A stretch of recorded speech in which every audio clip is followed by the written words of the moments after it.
I grew up in a small town as an introvert, which made it hard for me to find like-minded people. But over the years, I have learned that you can meet like-minded friends in the most unexpected places. But I missed out on many chances because I didn't make an effort to get to know people. My problem was that I wrote them off too quickly. For example, there was one girl in my high school that I never talked to. We saw each other every day for 3 years. When we finally started talking and figured out that we liked each other, we became best friends. My problem was that, first of all, I didn't like small talk, and if I tried making it, I wasn't able to transition into more interesting conversation. And when you only make small talk, everyone sounds shallow. I made it a habit to talk to people. I then learned to transition from making small talk to finding out if we had mutual interests or commonalities. Going to meetups is a tip that I hear over and over, but it's not as easy as people say. The problem is that if you go to a meetup event, you're most likely to meet a bunch of people one time. Plus, you have to mingle, which is usually super stiff. It's awkward to start keeping in touch after one interaction unless you really hit it off. To have the chance to get to know people, you need to meet them on a regular basis, at least weekly in my experience. To get to know someone, you need to meet up several times and have many in-depth conversations. At loud bars, big parties, and clubs, most people aren't in the mood for deep conversations. It doesn't mean that they're shallow, just that they're not in that mood at that point. The exception is smaller house parties. They are usually not as loud and it's easier to get to know someone over a beer on the couch. If you get invited to a small party by a friend you have things in common with, it's likely that you'll meet other like-minded people there. Going to general places like new in-town groups, you'll probably have a lower success rate than specific interest groups. You might still find like-minded people there, but you're more likely to find like-minded people in groups for specific interests. Look for people who are interested in the same things as you are. These people are also more likely to be like you personality-wise. When I was younger, I went to a large, week-long computer festival every year. I know today that I could have made lots of friends there if I had the social skills needed back then. This ties back to the point I made at the start of this video.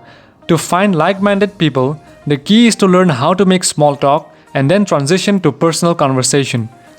My friend, on the other hand, was socially more skilled at that time. He met many new friends wherever and whenever he went. Why? Because he knew how to make small talk and transition that into personal conversation. Find social events and communities related to your interests where people do things together. Here's a list for your inspiration: art, chess, cooking, cosplaying, dancing, drawing, painting, photography, reading. Seek out those you might have things in common with. If you already meet people regularly, like at work or school, the easiest path is to get to know them better. It might turn out you have things in common with them. Make a conscious effort to talk more to people you meet on a regular basis and figure out if you have things in common. Remind yourself that small talk is in fact important. I always disliked small talk because it seemed to have no purpose. Only shallow people seem to make small talk. In reality, we need to make small talk to warm up before we can start making interesting conversation.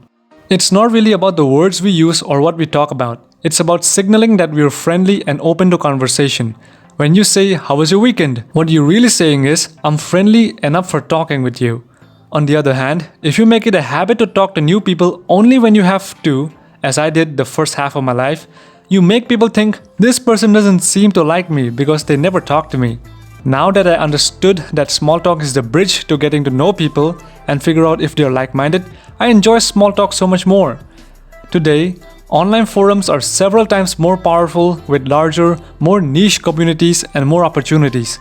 Reddit is powerful as it has uncountable subreddits for very specific interests. Then there are also countless forums. On top of that, you have all the Facebook communities. Search for anything related to your interest and be active in that community by posting and commenting. After a few weeks, people start recognizing your name. Just like seeing someone's face again and again in real life, they feel like they know you when they see your nickname over and over. That's how you become part of the community. The upside to this method is that you can make friends even if you feel uncomfortable meeting strangers at live meetups. The downside is that most of these friendships will stay online.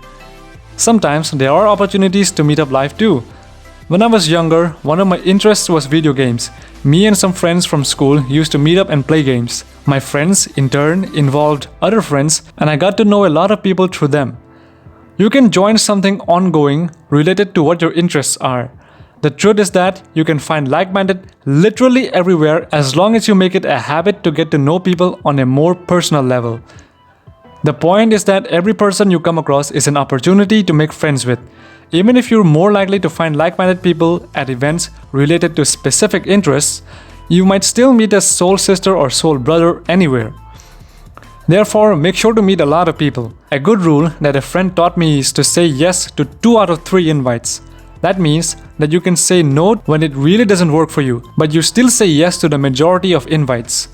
Personally, my knee-jerk reaction was to say no to invites because I like to spend lots of time by myself. To overcome that, I tried saying yes to all invites, but that was impractical.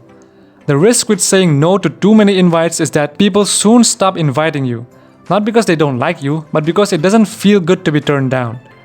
I used to be really bad at keeping in touch with friends because A, I didn't know what to keep in touch about, and B, I was afraid that they wouldn't respond, which is the fear of rejection. Whenever you meet someone you connect with and have something in common with, use that commonality as an excuse to keep in touch with them. I took a big step in my personal development when I overcame the fear of rejection. Yes, sure, there's always a risk someone might not respond, but that doesn't mean that you shouldn't at least try. If you don't, you might miss out on making a new friend.